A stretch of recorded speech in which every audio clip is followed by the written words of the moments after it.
நம்ம நெல் பயிர் பார்த்துட்ருக்கோம். ஒரு ஒரு தாவரத்தை பொறுத்த வரைக்கும் பூச்சி அடிக்கிறதுன்றது ஒரு இயல்பான விஷயம். உதாரணத்துக்கு இப்போ அங்கே இருக்க அதாவது தட்டாம்பூச்சிம்பாங்க. இந்த மாதிரி ஒரு ஒரு தாவரத்துக்கு ஒரு ஒரு பூச்சி வரும். பொதுவாகவே ஒரு தாவரம்னா ஒரு பூச்சி இருக்க தான் செய்யும் பொதுவாகவே.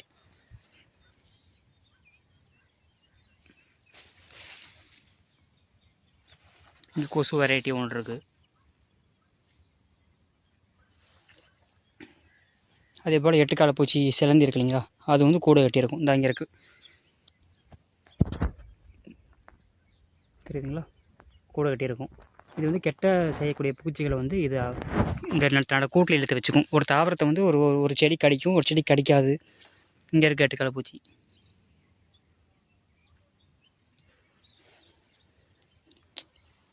ஒரு தாவரத்துக்கு நல்ல செய்கிற பூச்சியும் இருக்கும், கெட்ட செய்கிற பூச்சி இருக்கும். பொதுவாக நம்ம ஆர்கானிக் ரெஃபர் பண்ணுறதுனால ஒரு செடி வந்து நல்லபடியாக வளரணுன்னா ஒரு பூச்சியோட செயல்பாடும் தேவை. அந்த பூச்சி அந்த செடி மேலே உட்காந்துட்டு கெட்ட செய்யக்கூடிய வகையான அந்த பூச்சியோ அந்த கள்ளிப்பூச்சியோ அந்த மாதிரி பூச்சிகளை வந்து சாப்பிடும். உதாரணத்துக்கு எறும்பு பார்த்துருப்பீங்க, புழுவை சாப்பிடும். புழுவை கூட்டமாக தூக்கிட்டு போகும் பார்த்துருப்பீங்க. ஸோ பொதுவாகவே ஒரு கெமிக்கல் அடித்தோம்னா ஒரு பயிரோட நல்ல செய்கிற பூச்சி செத்து போயிடும், கெட்ட செய்கிற பூச்சி செத்து போயிடும். அப்போ கெட்ட செய்கிற பூச்சியும் உற்பத்தி ஆகிட்டே இருக்கும், நல்லது பண்ணுறதும் உற்பத்தி ஆகிட்டே இருக்கும். அதோட உற்பத்தி அதிகமாகிட்டே இருக்கும். அதை தாண்டி நமக்கு கெட்ட செய்கிற பூச்சினால் பாதிப்பு அதிகமாகும். ஏன்னா நல்லது செய்கிறது சேர்ந்து நம்ம சாவடிக்கிறோம்.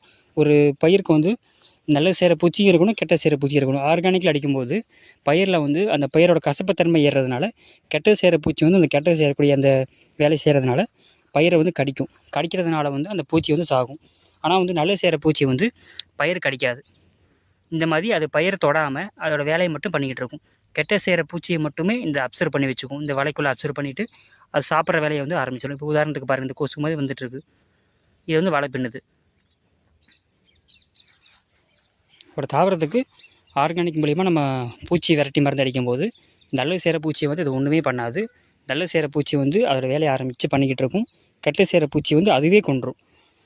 இதுக்கான வேலையை இது பார்த்துக்கிட்டு இருக்கும். ஸோ முடிஞ்ச அளவுக்கு கெமிக்கலில் பூச்சிக்கொல்லி மருந்து அடிக்காமல் ஆர்கானிக்கில் போகிறீங்க அப்படின்னா நீங்கள் நல்லது செய்கிற பூச்சி எதுவுமே பண்ணாமல் விட்டாலே அது வந்து கெட்ட செய்யக்கூடிய அந்த பயிர் தாக்கக்கூடிய பூச்சிகளை வந்து அதுவே அழிச்சிடும்.